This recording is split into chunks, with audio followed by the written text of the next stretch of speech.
videoin dulu agar nanti tidak gagal paham, supaya nanti teman-teman itu bisa nganu lah ya, bisa nonton video ulang lagi. Jangan gagal paham. Ini yang saya sampaikan itu berdasarkan data. Oke, judulnya di sini pelopor Protestanisme tentang Bunda Maria. Oke, kita baca. Nanti yang Martin Luther sudah saya cukupkan ya. Martin Luther dan Ulrich Zwingli sudah. Ini berkaitan Calvin dan Wesley. Pelopor Protestanisme tentang Bunda Maria. Ngomong Protestanisme angel banget. Banyak orang tidak menyangka bahwa sebenarnya para pelopor Protestantisme, ya ampun, dimaklumi lah Jawa. Saya ulanglah kata-katanya biar merdu, biar enak banget. Banyak orang tidak menyangka bahwa sebenarnya para pelopor Protestantisme seperti Martin Luther, John Calvin, Ulrich Zwingli sesungguhnya juga menghormati Bunda Maria. Berikut ini beberapa cuplikan ajaran mereka yang seperti dikutip. Nah, ini data saya Katolisitas.org dari buku The Truth About Mary karangan Robert Payesko. Saya lewati loh ya, saya sudah tadi sudah menyampaikan Martin Luther, saya gaspol, saya lewati. Saya akan lari langsung ke Calvin. Karena kemarin ada salah satu channel itu dikirain aku menyatir. Data aku yang sampaikan aku data kok. Ini loh, channel yang kamu mengira aku menyatir. Nih, bukan aku yang ngomong, channel kamu. Bukan aku. Ini data yang aku bacakan ya. Memang Damai Kasih mengangkat di sini ini. Nih ya, channel kamu ya. Yang kemarin reaction aku tuh ini namanya John Calvin ini ya, bukan aku ya. John Calvin, saya ulang nih, John Calvin. Poin pertama, Maria Bunda Allah. Oke, saya baca ini ya channelnya. Perhatiin seksama yang mereaction videoku. Elizabeth memanggil Maria Bunda Allah karena kesatuan kedua kodrat dalam pribadi Kristus adalah sedemikian sehingga manusia yang mortal yang ada dalam rahim Maria adalah juga pada saat yang sama Allah yang kekal. Nih tulisannya ini. Kamu jangan mengarang-arang, bukan aku. Ini datanya nih, tak beli nih. Kamu jangan salah paham toh, bro. Nih. John Calvin, Calvini, opera ini. Terus masuk di poin kedua. Maria tetap perawan. Helvidius telah menunjukkan dirinya sendiri sebagai seorang yang bebal dengan mengatakan bahwa Maria mempunyai banyak anak-anak. Sebab, nah,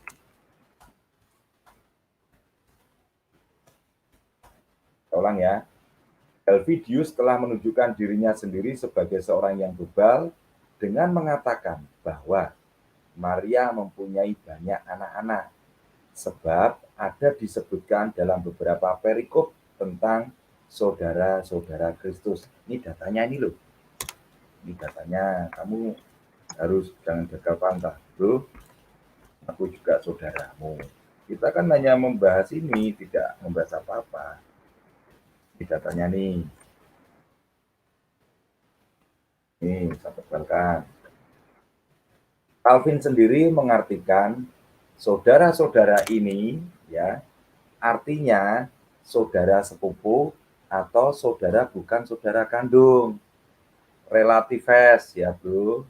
Masuk ketiga. Poin ketiga. Penghormatan kepada Maria. Tidak dapat diingkari bahwa Tuhan dengan memilih dan menentukan Maria sebagai bunda putranya telah mengaruniakannya penghormatan yang tertinggi. Ini datanya bro. Tulis saja bro. Kalau enggak kamu screenshot enggak apa-apa bro. Kamu nanti beda. Nanti aku kasih linknya link yang bahasa Inggris, tapi sudah saya translate ke bahasa Indonesia. Sampai pada saat ini kita tidak dapat menikmati rahmat yang diberikan kepada kita di dalam Kristus tanpa pada saat yang sama berpikir bahwa Tuhan telah memberikan sebagai hiasan dan penghormatan kepada Maria dengan menghendakinya sebagai ibu dari putranya yang tunggal. Ini bro, datanya bro. Yang keempat bro, poin keempat. Maria bertindak seperti ini kurang ayah, sorry.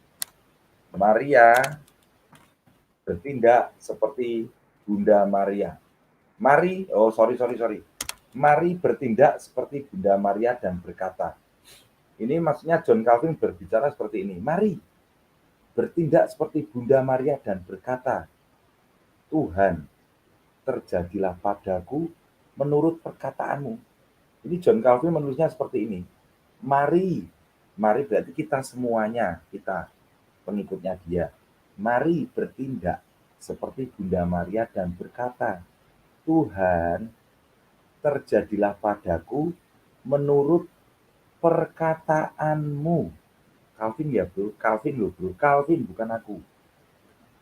Kita melihat di sini pengajaran yang diberikan kepada kita oleh perawan Maria yang menjadi bagi kita seorang guru yang baik.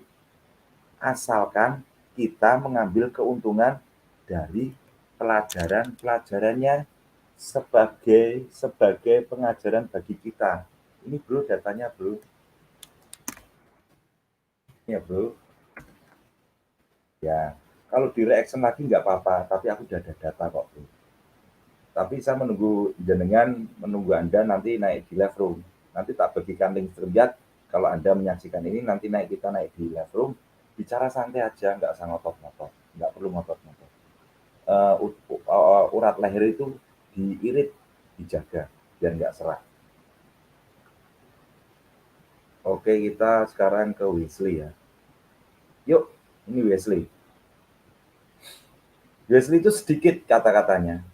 Dia berbicara, saya percaya bahwa Ia Allah Putra telah menjelma menjadi manusia, menggabungkan kodrat manusia dengan kealahan di dalam satu pribadi, dikandung oleh perbuatan tunggal dari Roh Kudus, dan dilahirkan oleh perawan Maria yang terberkati, yang sesudah, ingatin kata-katanya, yang sesudah maupun pada saat melahirkannya.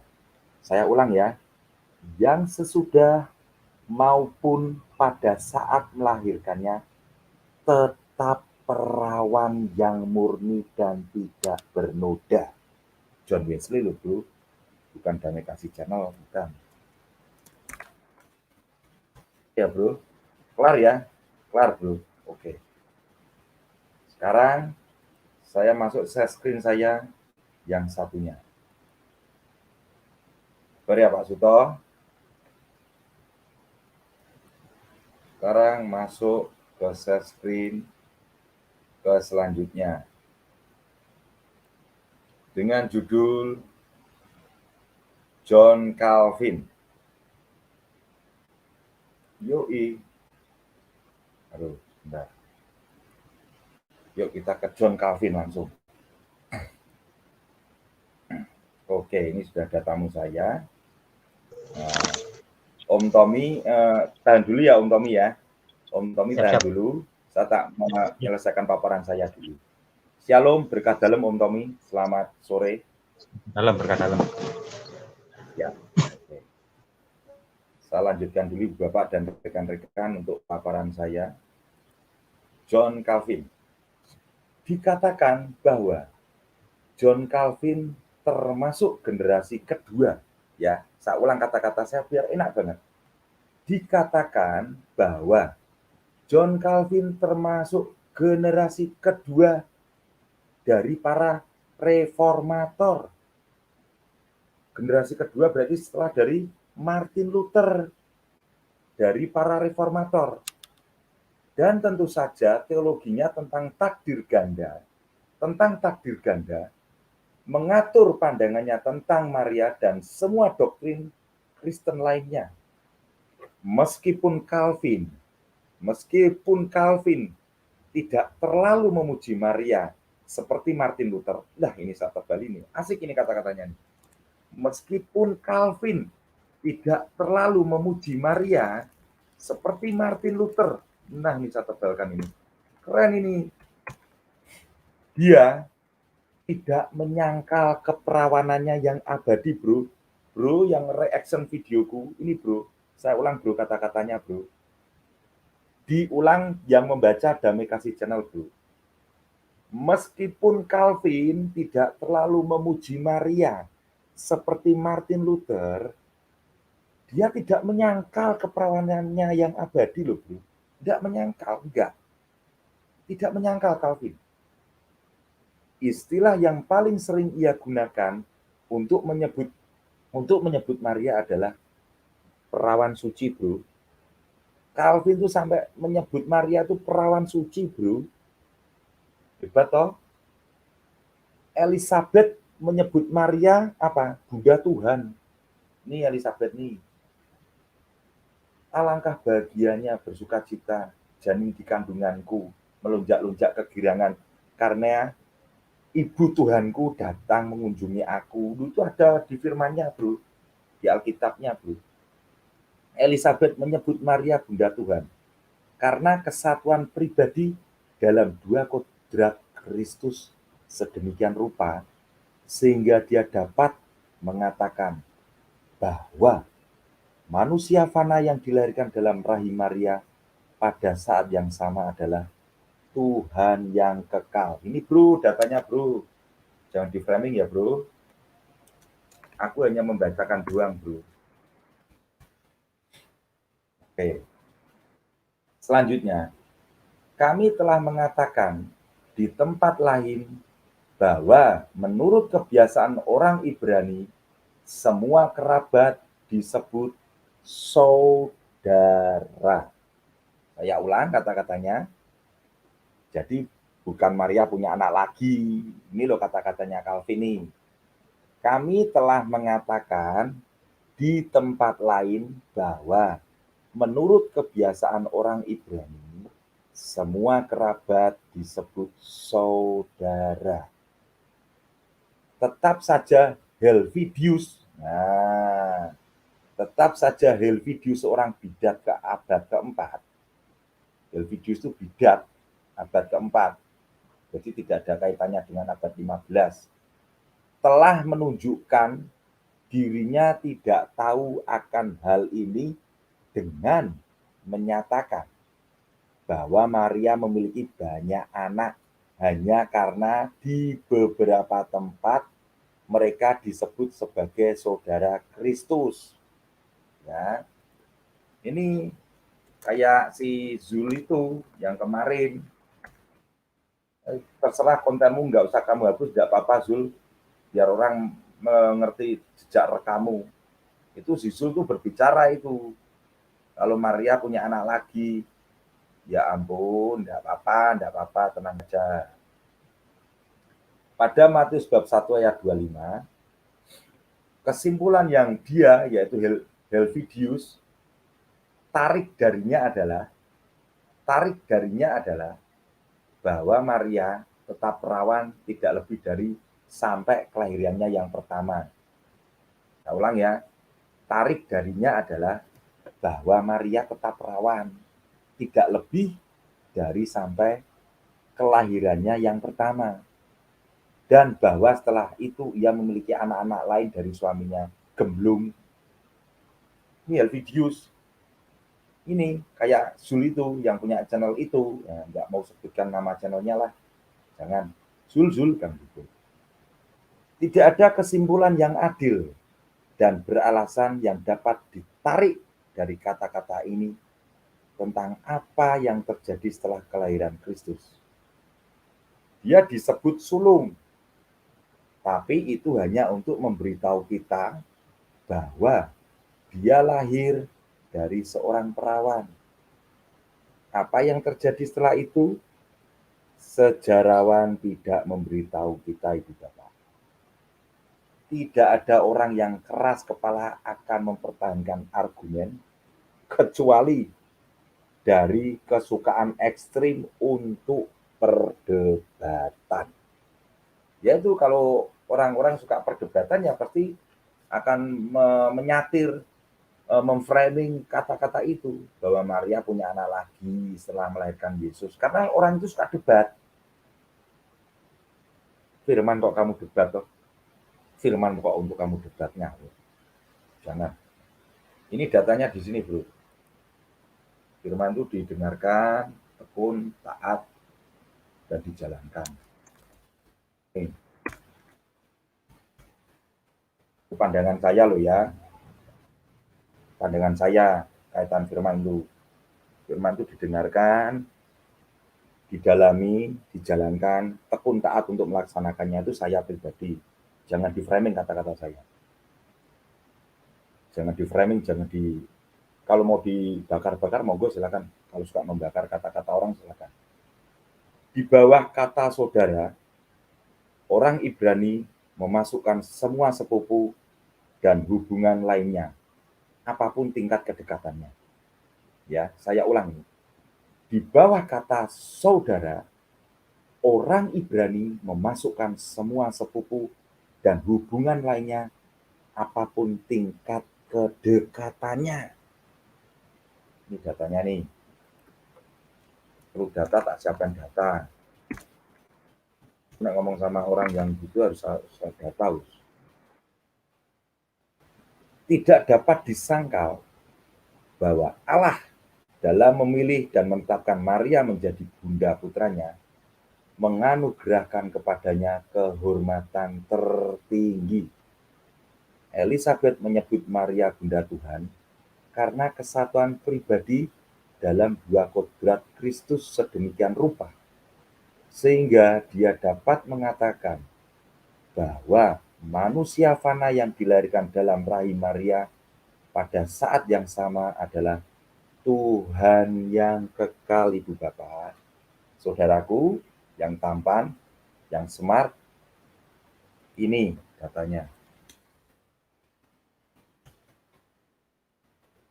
Sampai hari ini kita tidak dapat menikmati berkat yang dibawa kepada kita di dalam Kristus tanpa berpikir pada saat yang sama tentang apa yang Allah berikan sebagai perhiasan dan kehormatan kepada Maria.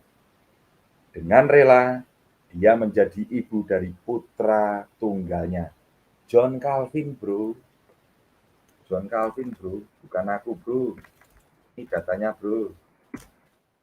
Nih, tarik terus ya. Ada orang-orang aneh tertentu yang ingin menyarankan dari perikop ini, perikopnya ini Matius bab 1 ayat 25, bahwa perawan Maria memiliki anak-anak lain selain anak Allah, dan bahwa Yusuf kemudian tinggal bersamanya nanti. Ya, tapi apa bolehnya ini, silakan. Aduh. Oke, lanjut ya. Ketawa. Karena penulis Injil tidak ingin mencatat apa yang terjadi sesudahnya. Dia hanya ingin memperjelas ketaatan Yusuf dan untuk menunjukkan juga bahwa Yusuf telah sembuh dan benar-benar yakin bahwa Tuhanlah yang telah mengirim malaikatnya kepada Maria. Oleh karena itu, dia tidak pernah tinggal bersamanya dan dia tidak pernah menemaninya. Dan selain itu, Tuhan kita Yesus Kristus disebut anak sulung. Ini bukan karena ada anak kedua atau ketiga, tetapi karena penulis Injil memperhatikan prioritas. Kitab suci berbicara demikian tentang penamaan anak sulung. Apakah atau tidak ada pertanyaan yang kedua? Ibu Bapak dan rekan-rekan yang saya cintai, yang saya kasihi, dengan demikian kita melihat maksud dari Roh Kudus. Inilah sebabnya mengapa meminjamkan diri kita pada kebodohan subtletes akan menyalahgunakan tulisan kudus. Khotbah tentang Matius bab 1 ayat 22 sampai 25 diterbitkan tahun 1562. Mengenai apa yang telah terjadi sejak kelahiran ini, penulis Injil tidak mengatakan apa-apa. Tentu saja ini adalah masalah yang tidak ada, yang akan menyebabkan perselisihan, kecuali dia agak penasaran.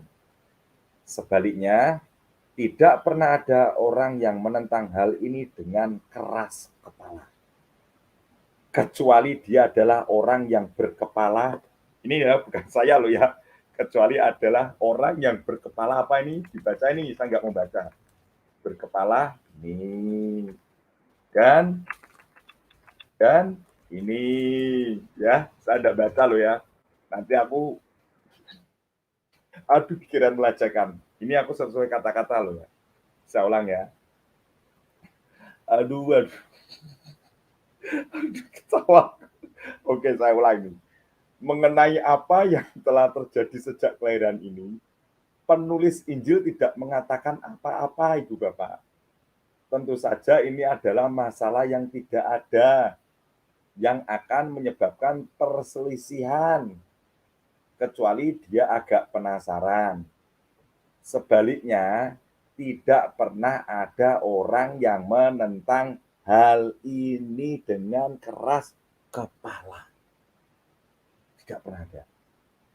Kecuali ya, dia adalah orang yang berkepala ngikuk dan ngikuk, yaitu ngikuk.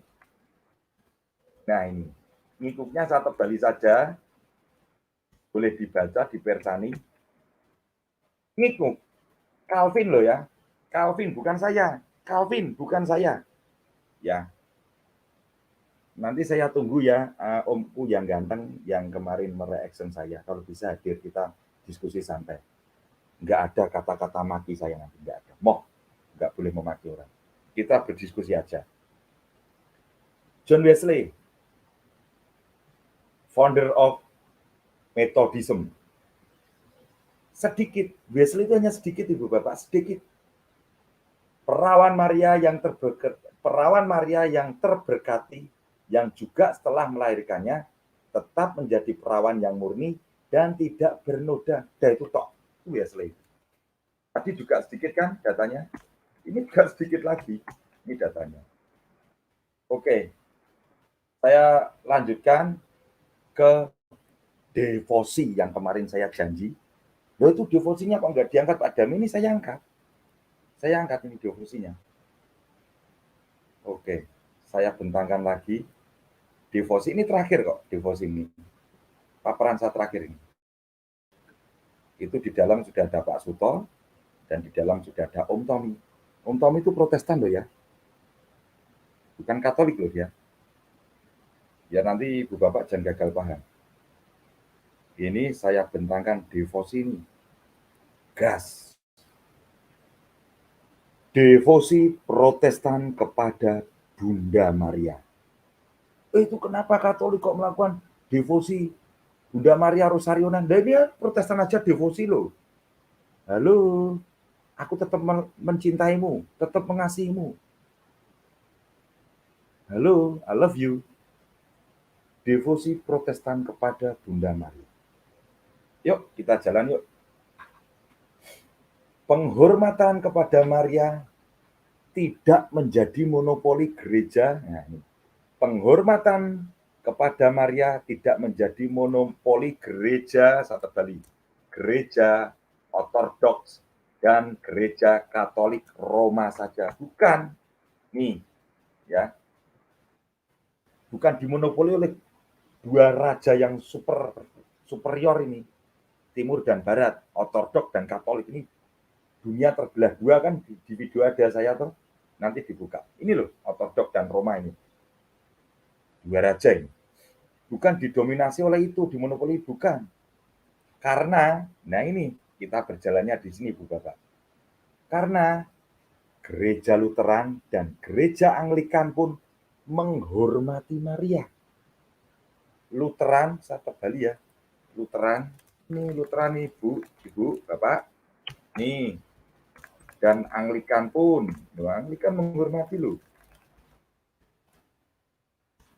menghormati Maria. Sip. Ya. Demikian juga saat terjadi perpecahan dalam tubuh gereja Katolik yang menimbulkan gerakan reformasi yang dimulai oleh Martin Luther yang akhirnya melahirkan gereja-gereja Protestan. Nah, mana yang Protestan KW, mana yang Protestan Ori. Terjadi nanti terbaca di sini. Saya ulangi, demikian juga saat terjadi perpecahan dalam tubuh gereja Katolik yang menimbulkan gerakan reformasi yang dimulai oleh Martin Luther yang akhirnya melahirkan gereja-gereja Protestan. Para reformator sendiri yaitu Luther, Calvin, Zwingli, serta teolog Protestan awal masih menghormati Maria dan menerima ajaran gereja kuno tentang Maria, yaitu Bunda Allah, keperawanan Maria sebelum dan sesudah mengandung, kesucian Maria. Ini loh. Halo, engkau yang mengaku Protestan, engkau yang mengaku aliran Calvinis, engkau yang mengaku aliran Zwingli, dan engkau yang mengaku aliran Wesley, engkau yang Ori, engkau menghormati akan apa yang saya ucapkan. Devosi reformator kepada Bunda Maria ini. Karena pendiri Anda, Luther, Calvin, Zwingli, Wesley, menghormati keperawanan Bunda Maria sebelum melahirkan dan sesudah melahirkan. Tetap abadi. Tetapi engkau yang mengaku Luther, Calvinis, Zwingli, Wesley, tapi engkau menyerang dan engkau mengatakan Maria masih punya anak lagi. Engkau aliran siapa, bro? Engkau aliran siapa? Pendirimu tidak mengatakan seperti itu, bro. Itulah yang saya katakan sesuai statement dari Pak Analis Opinian. Kamu Luther, Calvin, Zwingli, Wesley, kawi. Kamu kawi, kamu bukan Ori. Saya punya sahabat, pendeta keren, YouTube gede. Namanya Rusli. Dia Calvinis, dia menghormati Bunda Maria. Mudah-mudahan beliau nanti bisa masuk. Dia Calvinis itu, menghormati keperawanan Bunda Maria. Tetapi kamu loh, kamu membawa nama reformatormu. Aku dari Calvinis. Tapi tidak sesuai sikapmu seperti Calvin. Calvin itu tidak menghormati seperti Martin Luther tadi sudah saya bacakan. Tetapi dia mengimani, menyatakan bahwa dia itu masih perawan ting-ting. Setelah melahirkan pun masih perawan ting-ting. Kamu kok malah menentang para pendirimu, bro? Halo, kamu yang sering membuat gaduh. Kamu yang sering mengadu domba. Itulah aliran-aliran KW kamu itu. Mengadu domba sana sini, mengadu domba. Cari subscribe, cari viewer.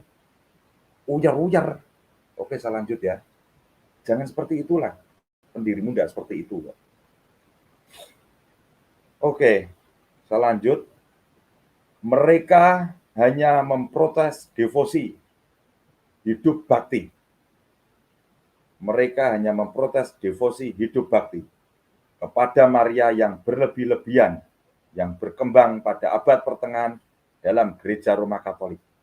Dia tuh hanya memprotes berlebihan. Ya, kita nanti baca dulu, nggak usah baper, jangan baper. Baru sejak abad 16, seiring perpecahan yang semakin lebar antara gereja Katolik dan Protestan, sebagai sikap anti-Katolik di kalangan umat Protestan pada waktu itu berkembang juga sikap anti Maria. Ya, saya ulang ya kata-katanya, jangan baper dulu lah. Baru sejak abad 16, seiring perpecahan yang semakin lebar antara gereja Katolik dan Protestan, sebagai sikap anti-Katolik di kalangan umat Protestan pada waktu itu berkembang juga sikap anti Maria. Akibatnya Ibu Bapak dan rekan-rekan, devosi kepada Maria yang diwariskan oleh para reformator yaitu Luther, Calvin, Zwingli berangsur-angsur memudar. Berangsur-angsur itu memudar dalam kalangan umat Protestan. Tampaknya Ibu Bapak dan rekan-rekanku yang kucintai kukasihi, banyak umat Protestan sulit terlepas dari trauma sejarah yang sangat panjang dari kekatolikan. Trauma sejarah yang sangat panjang dari kekatolikan. Segala unsur yang dianggapnya berbau Katolik ditolak. Contoh, kemarin ada cerita kan, waktu Rudi Yohanes sama Mang Apul Sagala, Rudi bilang, Bunda Maria, Mang Apul bilang, kamu Katolik ya? Ketawa kan Rudi itu. Lulu. Aduh, lucu ya. Oke, lanjut. Nggak usah dibedah lah. Terima kasih, Ruth. Ada cerita, Ruth. Walaupun doa dan penghormatan kepada Bunda Maria masih dilakukan oleh Luther dan Zwingli, 1484 sampai 1531, yang masih mempertahankan doa Salam Maria dalam ibadat umum. Saya ulang nih kata-katanya. Segala unsur, ya ini, oke, saya terbalik dulu lah. Segala unsur yang dianggapnya berbau Katolik ditolak, walaupun doa dan penghormatan kepada Bunda Maria masih dilakukan oleh Luther dan Zwingli. Tahun 1484 sampai 1531, yang masih mempertahankan doa Salam Maria dalam ibadat umum. Seperti kita ketahui, Gereja Ortodoks Timur, Gereja Roma Katolik, Gereja Anglikan, dan Lutheran adalah gereja-gereja yang mempunyai devosi dan penghormatan besar terhadap Sang Theotokos Bunda Maria. Ya, saya ulang ya, jangan baper ya. Seperti kita sini dari sini aja lah enak. Pokoknya diulang-ulang biar enak. Segala unsur yang dianggapnya berbau Katolik ditolak. Kalau enggak dari sini aja Ibu Bapak lebih enak. Mungkin yang baru datang, apa sih Damai Kasih itu ngomong apa? Ini. Saya ulang dari sini. Ini satu kali aja. Asik ini. Oke. Pokoknya enak ini. Bahasnya enak. Sersan serius tapi santai. Akibatnya devosi kepada Maria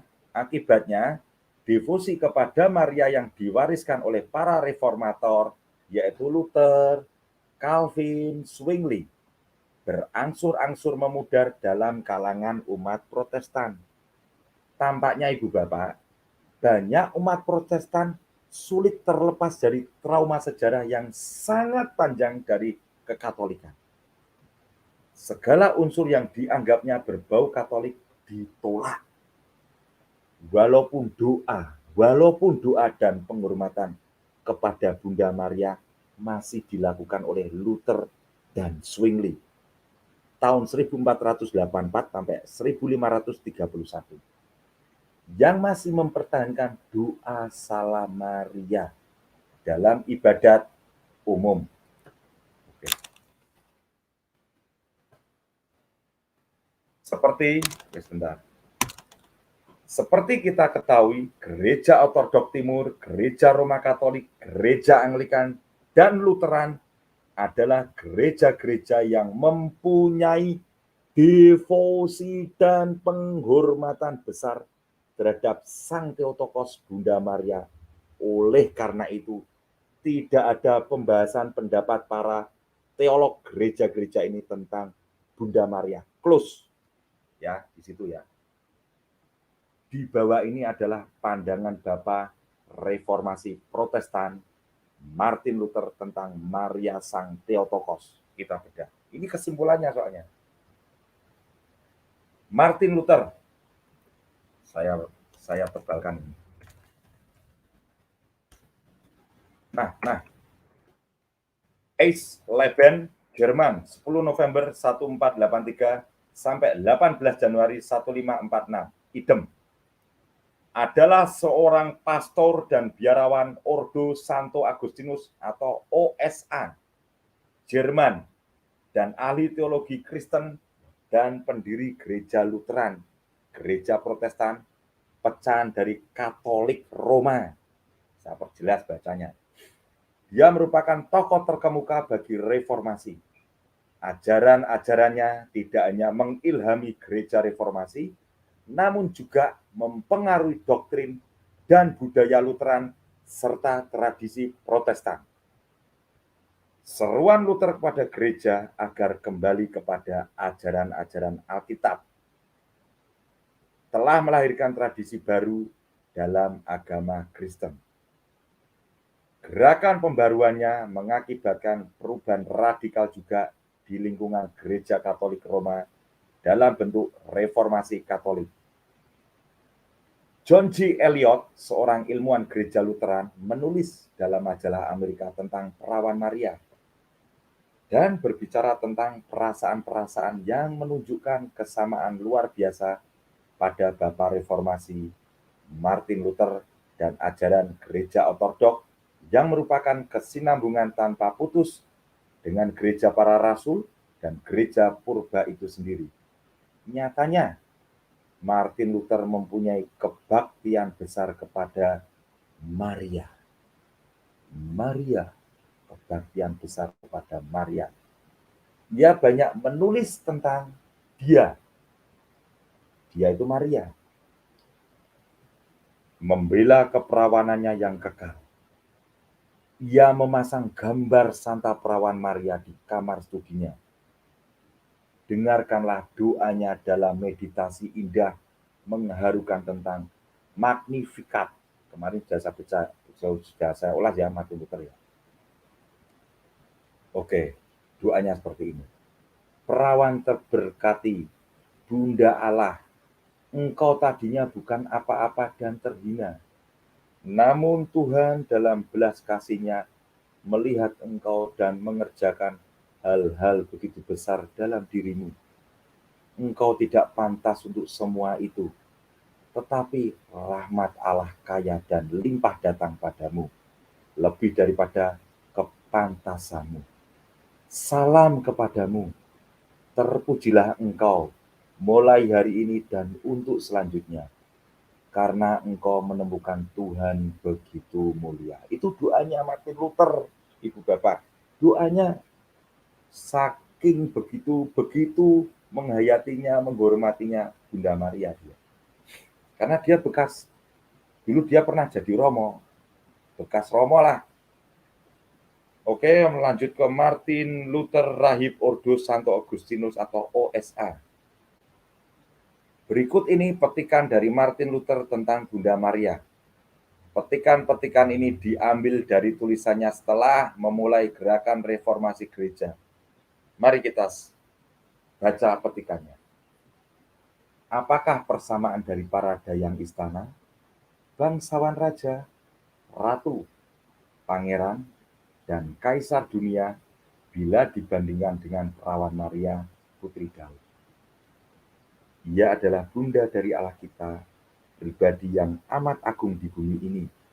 Setelah Kristus, dialah permata terindah dalam kekristenan. Permata terindah dalam kekristenan. Sang Ratu yang ditinggikan di atas segala kebijaksanaan, kesucian, dan keagungan ini tak akan pernah cukup dipuji. Martin Luther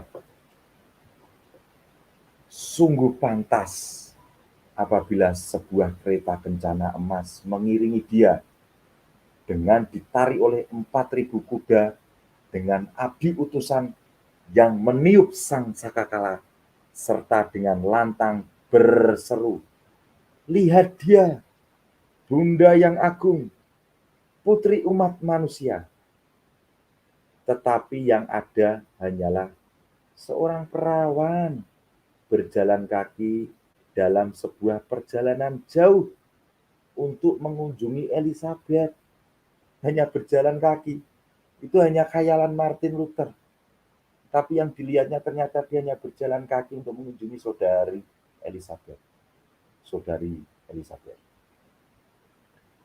Perjalanan ini ditempuhnya walaupun saat itu ia sudah menjadi Bunda Tuhan, Bunda Allah. Bukan merupakan sebuah keajaiban apabila kerendahan hatinya dapat membuat gunung-gunung melonjak menari sukacita. Melalui perkataannya sendiri dalam Magnificat, Lukas bab 1 ayat 46 sampai 55. Dan melalui pengalamannya, Maria mengajar kita bagaimana caranya mengenal, mengasihi, dan memuji Allah. Sejak awal, umat manusia telah menyimpulkan segala kemuliaan yang diberikan kepada Maria di dalam sebuah kalimat. Bunda Allah. Sekalipun manusia mempunyai lidah banyak, daun di pohon, rumput padang, bintang di langit, atau pasir di lautan, tak seorang pun mampu mengatakan hal yang lebih agung kepada Maria atau mengenai Maria. Perlu direnungkan dalam hati, apakah artinya menjadi seorang Bunda Allah? Saya menjabarkan ini, hati saya kena Ibu Bapak. Makanya membacanya saya agak tertatih-tatih. Hati lo yang berbicara loh ya Ibu Bapak. Sekarang masuk ke Martin Luther usia 46 tahun. Ini datanya sudah ada ya. Tidak usah dibaca. Langsung, saya tidak usah membaca, Ibu Bapak yang membaca.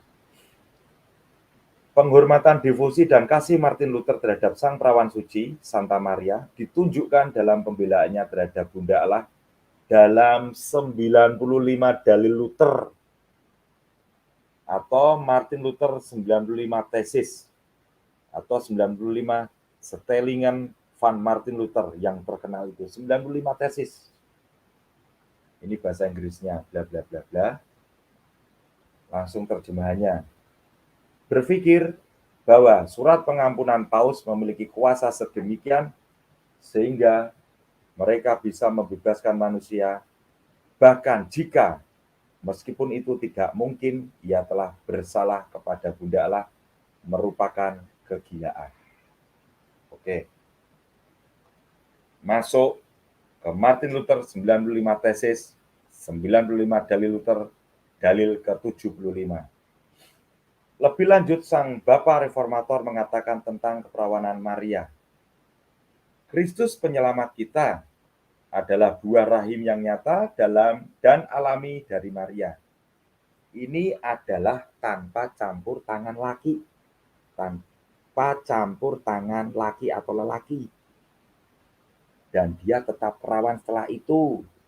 Ini datanya sudah saya tebal.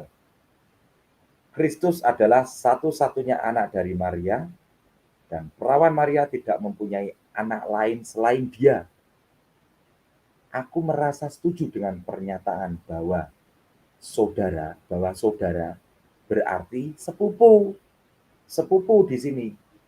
Karena tulisan suci dari orang Yahudi selalu memanggil sepupu dengan saudara. Ini datanya sudah saya tebalkan ya. Lanjut. Kebohongan baru dituduhkan kepadaku. Aku dituduhkan mengkhotbahkan dan menulis bahwa Maria Bunda Allah tidak perawan, baik sebelum kelahiran maupun sesudah kelahiran Kristus. Ternyata Martin Luther dituduh. Kalau Martin Luther menyampaikan kalau Maria itu sudah tidak perawan. Bunda Maria tidak perawan baik sebelum kelahiran maupun sesudah kelahiran. Ada yang menuduh itu datanya itu loh. Bentar, ngopi dulu. Oke, Ibu Bapak siapkan kopi, teh, camilan. Masuk selanjutnya. Ini saya turunkan dikit lah. Oke. Ini datanya ini klik. Ya, langsung kita baca. Kitab suci tidak mengatakan atau mengindikasikan kalau Maria setelah kelahiran Kristus kehilangan keperawanan. Kitab suci tidak mengatakan atau mengindikasikan ya bahwa Maria setelah melahirkan kehilangan keperawanan, tidak ada di kitab suci. Di Matius bab 1 ayat 25 dikatakan bahwa Yusuf tidak mengenal Maria secara badaniah. Loh, Matius ini loh. Zul. Ini Zul ada Zul. Di Matius Zul. Kamu baca ya Zul? Zul di Matius bab 1 ayat 25 dikatakan Zul bahwa Yusuf tidak mengenal Maria secara badaniah sampai Maria melahirkan anak. Tidaklah dapat disimpulkan kalau Yusuf mengenal Maria secara badaniah sesudahnya. Sebaliknya, ini berarti bahwa Yusuf tidak pernah sama sekali mengenal Maria secara badaniah.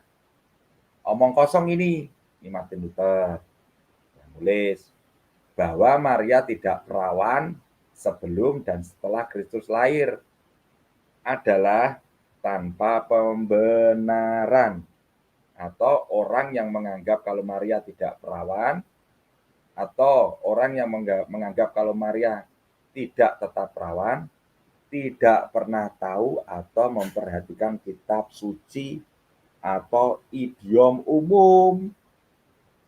Loh, Jul. Aku juga menunggu dirimu, kita berdiskusi di sini, Jul.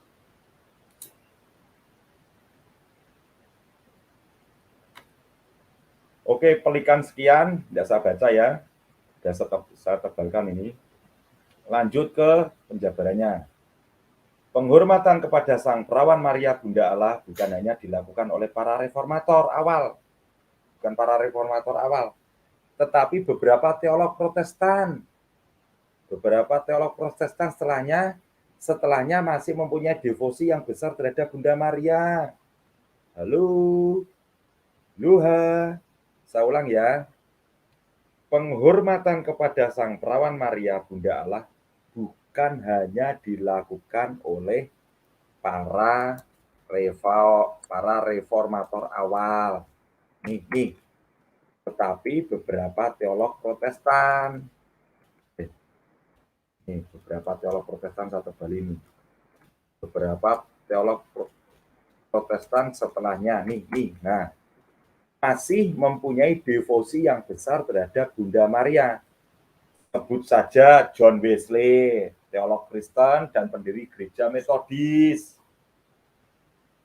Karl Barth adalah seorang Protestan reformat. Ini saya kembali ya. Oke. Pikiran mengada-ngada ya. Ini. Sekarang mengonom. Yang menyatir saya silakan, mau menyatir sana silakan. Kita sesuai data, bro. Akhir-akhir ini dalam gereja Protestan ada beberapa rohaniwan dan teolog Protestan yang mau kembali pada pendiri para reformator dalam penghormatan kepada Maria. Misal di kota Eberstadt, Jerman, ada komunitas biara wanita Protestan yaitu suster-suster persaudaraan Maria. Oh, ternyata Lutheran di Jerman itu ada biarawati juga ya. Loh, ada biarawati toh, suster-susteran persaudaraan Maria atau The Evangelical Sisterhood of Maria yang didirikan oleh Ibu Basilia Skilling 21 Oktober 1904, Darmstadt, Jerman, 21 Maret 2001, Darmstadt. Nah, katanya ini. Sedang di kalangan kaum Protestan ada biara laki-laki, komunitas monastik Taisse di kota Taisse, Prancis. Inilah yang dipimpin oleh seorang Protestan, Bruder Roger Scott lah itu. Ini datanya nih ya. Yang terkenal itu di dalam komunitas Taisse ini, penghormatan terhadap Maria mempunyai tempat yang penting dalam peribadatan mereka. Bruder Roger dan komunitas Taisse ini menghormati Bunda Maria sebagai ibunda rekonsiliasi atau bunda perdamaian. Mereka juga memakai ikon-ikon loh bro. Halo, di Sadis TV Virtual Iblis, kamu dulu pernah membahas toh, videomu kamu turunkan toh, kalau Katolik mau menyembah patung toh, ini loh dis, di Sadis TV ini loh dis.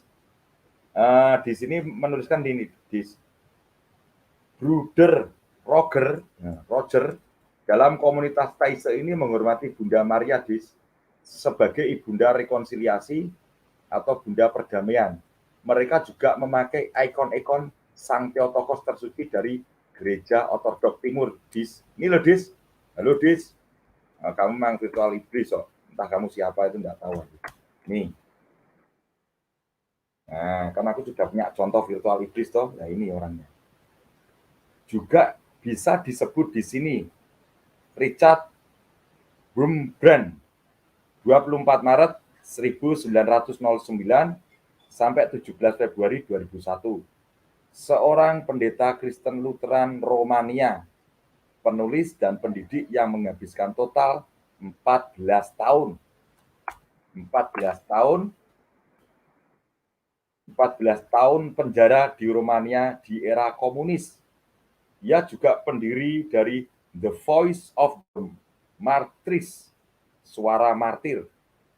Richard Wurmbrand dalam tulisan-tulisannya menunjukkan hormat pada Bunda Maria. Kemudian Harold Vincent Sinan, PhD, lahir pada 1 Desember 1934 di Hopewell, VA. Dia seorang pengkhotbah, tokoh gereja Pentakosta Amerika, sejarawan pembaruan, dan penulis dalam gerakan Pantai Costa. Nah, ini. Halo, Pantai Costa ini. Halo. Berhubung dengan penghormatan kepada Bunda Maria. Vincent Sinan mengatakan bahwa mereka belum melaksanakan sabda Tuhan, khususnya yang tertulis dalam Injil Lukas bab 1 ayat 48. Pluk. Oke. Sebab ia telah memperhatikan kerendahan hambanya. Sesungguhnya, mulai dari sekarang segala keturunan akan menyebut aku berbahagia. Lukas bab 1 ayat 48. Ini Bu Bapak dan rekan-rekan yang saya cintai, saya kasih. Ini referensinya di sini Bu Bapak. Ini ya.